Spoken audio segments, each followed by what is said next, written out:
10th class నుండి ఒక అమ్మాయిని ఇష్టపడతాడు. వీడికంటే ఒక క్రష్ ఉంటుంది అనమాట. మారవా సార్ సారా నువ్వు మారవా తన్నాల్సిందేనా నిన్ను? సో నాకంటే ఒక క్రష్ ఉంటుంది. ఈ మైండ్ సెట్ ఏంటంటే సార్, అంటే నా క్రష్ ఎక్కడ జాయిన్ అయితే, ఏ కాలేజ్లో జాయిన్ అయితే నేను అక్కడే జాయిన్ అవ్వాలనేసి. అమ్మాయి ఎక్కడ చేరితే ఆ అమ్మాయి ఎక్కడ చేరితే అక్కడ చేరాలని. నీ దరిద్రానికి అమ్మాయి బాగా చదువుకునే దాంట్లో జాయిన్ అయింది. సో దాని తర్వాత జరిగే కాన్ఫ్లిక్ట్ నా క్యారెక్టర్ ఆర్క్లో ఉంటుంది సార్. అవునరా, ఆటోలో వాడెవడో ఆటో డ్రైవర్ ఆడి పని ఆడు చేసుకుంటున్నాడు. ఆయన ఏంటరా గోగుతున్నావు అన్నా, నువ్వు ఆటోనే కత్తోలేదు, ఇంతమంది ఇంటర్మీడియట్ అమ్మాయిలు ఎలా పడుతున్నారన్నా నీకు? అంటే సార్ యాక్చువల్లీ ఆ త్రూఅవుట్ సీన్ ఆటో వేద్దాం అనుకున్నావు నువ్వు కూడా? సార్ అలాంటి ఐడియాలు ఏం లేదు సార్. ఎందుకు అడిగావు? అంటే నేనేదో కంగారులో ఆటో ఎక్కుతాను సార్. అతను ఆటో ఎక్కితే సడన్గా ఉంటాయి కదా సార్. అంటే వైజాగ్లో మనం చాలా చూసాను, అంటే నేను చూసాను సార్ పర్సనల్లీ. వైజాగ్ ఏంట్రా, నువ్వు ఈ ఆంధ్రప్రదేశ్ తెలంగాణ జిల్లాల్లో ఏ టౌన్లో పట్టినా షేర్ ఆటోలో పట్టితే ఎవడ పట్టినా ఇదే కథ ఉంటుందిరా. అంటే సార్ అదే డెక్కులు పెట్టుకొని ఒక అమ్మాయి ఎక్కితే ఇంకెవరు ఎక్కించుకునే వాళ్ళు కాదంట ఆ ఆటోలో. సో అలాంటి అమ్మాయిలను ఎక్కించుకునేవాళ్ళు. సో అలాగే ఒక ఆటో వెళ్తూ ఉంటుంది, నేను ఏదో కంగారులో ఆటో ఆపుతాను. సో ఆ సీక్వెన్స్ ఏదైతే జరుగుతుందో అప్పుడు అడుగుతాను అనమాట, ఏంటన్నా అన్న అదే సార్ ఆటోలో వెళ్తున్నప్పుడు ఆ సీక్వెన్స్.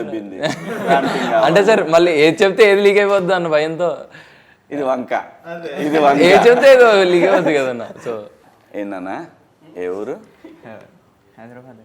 హైదరాబాదా? అంతకుముందు ఇక్కడే పుట్టాను సార్. ఇక్కడే పుట్టావా? ఏంటి మరి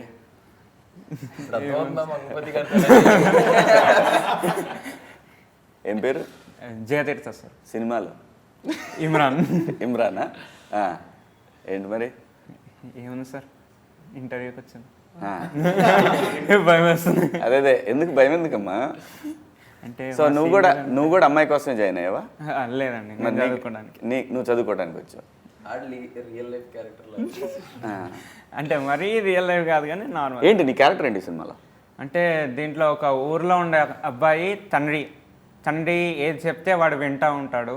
అంటే బాగా చదువుకుంటాడు, టాపర్. అంటే అక్కడ 10th తర్వాత ఏం చేయాలో కూడా తెలీదు. అట్లాంటి టైంలో వాళ్ళ మ్యామ్ ఉంటుంది. వాళ్ళ మ్యామ్ ఐఐటీలో జాయిన్ అవ్వరా, ఐఐటీలో జాయిన్ అవుతే ఆల్ ఇండియా ర్యాంక్ వస్తుంది, నువ్వు చదువుకోవచ్చు, చాలా స్కోప్ ఉంటుంది అని చెప్పే దాంట్లో ఆ డైరెక్షన్లో నేను వెళ్తా అని చెప్పేసి.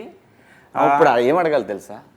మేడం ఇన్ని తెలిసిన మీరు ఎందుకు మేడం ఆల్ ఇండియా ర్యాంక్ అవ్వలేకపోయారని అడగాలి కదరా.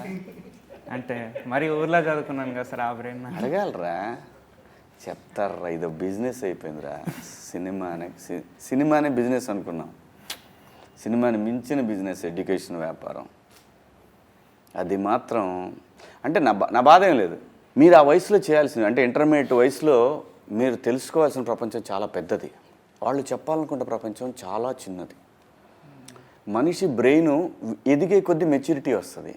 ఆ ఇంటర్మీడియట్కి వచ్చిన తర్వాత ఆ పిల్లల బ్రెయిన్ని అక్కడే స్టక్ అయ్యేలా చేస్తున్నారు. అది చాలా ప్రమాదకరం.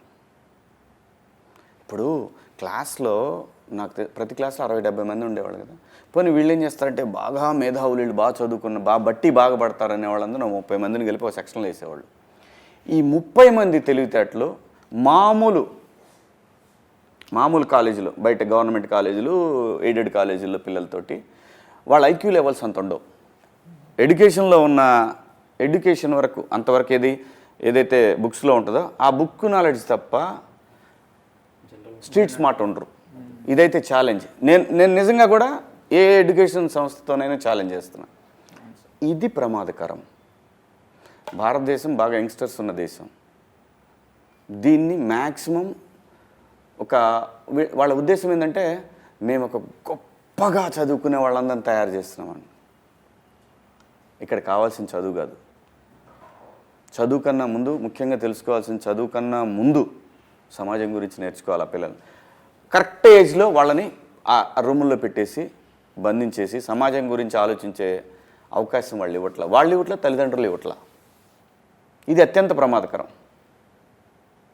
సో ఇందులో నుంచి వచ్చినటువంటి, అలాంటి తల్లిదండ్రుల నుంచి వచ్చినటువంటి ఒక వ్యక్తి నువ్వు, అంతే కదా?